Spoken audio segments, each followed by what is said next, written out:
Saya dulu mudah sekali stres. Dan saya sering kali hidup dalam ketakutan dan juga kecemasan.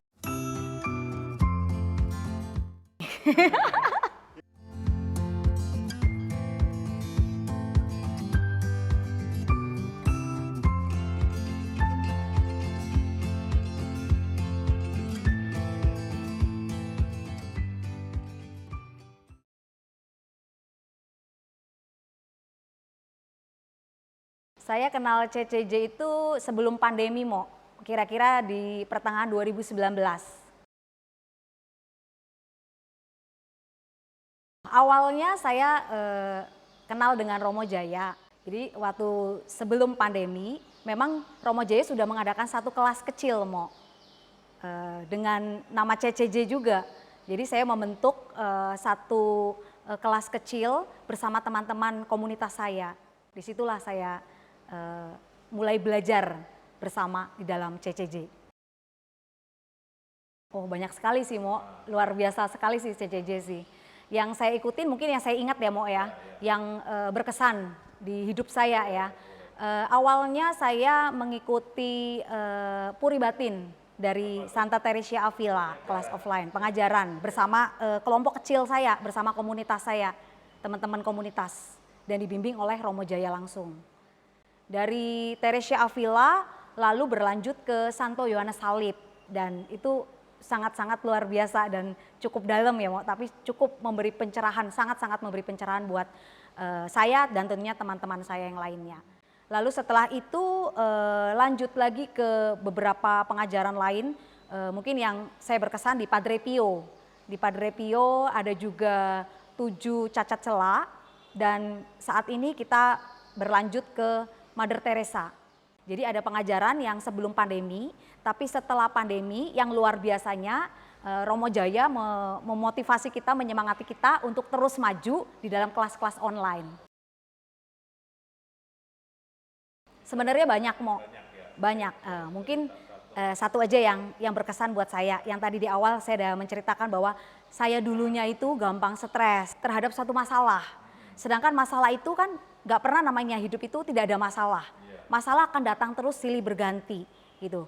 Nah dari situ saya belajar tentang suatu pelepasan dari ajaran Santo Yohanes Salib, di mana saya nggak bisa fokus terus dengan masalah-masalah saya yang membuat saya stres dan dihinggapi oleh rasa ketakutan dan kecemasan di dalam hidup saya, yang akhirnya membuat saya juga nggak bisa hidup doa dengan baik, nggak bisa mengenal Yesus lebih dalam lagi, karena dengan ketakutan dan kecemasan itu dan kesetresan saya membuat saya seringkali tidak bisa mengendalikan amarah saya, terutama di dalam keluarga kecil saya, yaitu orang-orang terdekat saya, suami dan juga anak-anak.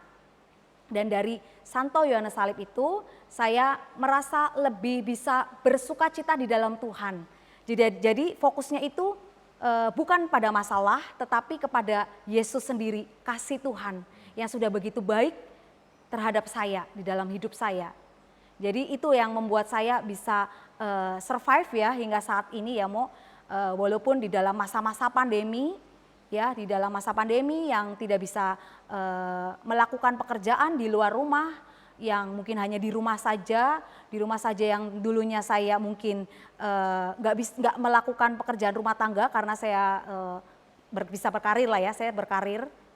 Tetapi setelah saya memaknai dari jalan kelepasan Santo Yohanes Salib, saya bisa merasa menikmati kebersamaan saya bersama keluarga, bisa menjadi seorang istri dan seorang ibu yang bisa membawa sukacita di dalam rumah saya.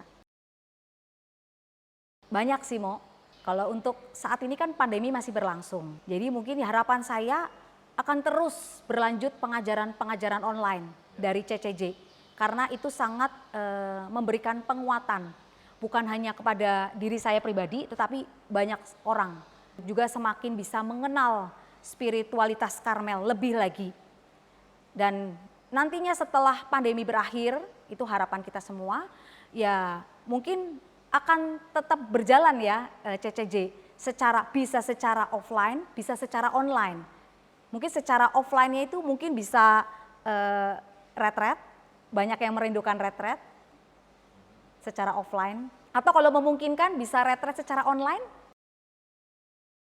Harapan saya mungkin lebih ke orang-orang terdekat saya, teman-teman, kenalan, ataupun relasi kerja saya, ataupun relasi di komunitas paroki saya mau mempromosikan CCJ untuk membawa mereka bisa mendapatkan sukacita di dalam Tuhan yang saya rasakan, terutama di dalam keluarga. Karena di saat-saat pandemi seperti ini kan kita lebih banyak berkutat, bercengkraman di dalam keluarga kepada pasangan hidup kita, suami, juga terhadap anak-anak kita, di mana dengan kita mendapatkan pencerahan dari CCJ itu, kita bisa memberikan satu sukacita dan kebahagiaan, kegembiraan di dalam keluarga, terutama untuk suami dan juga anak-anak.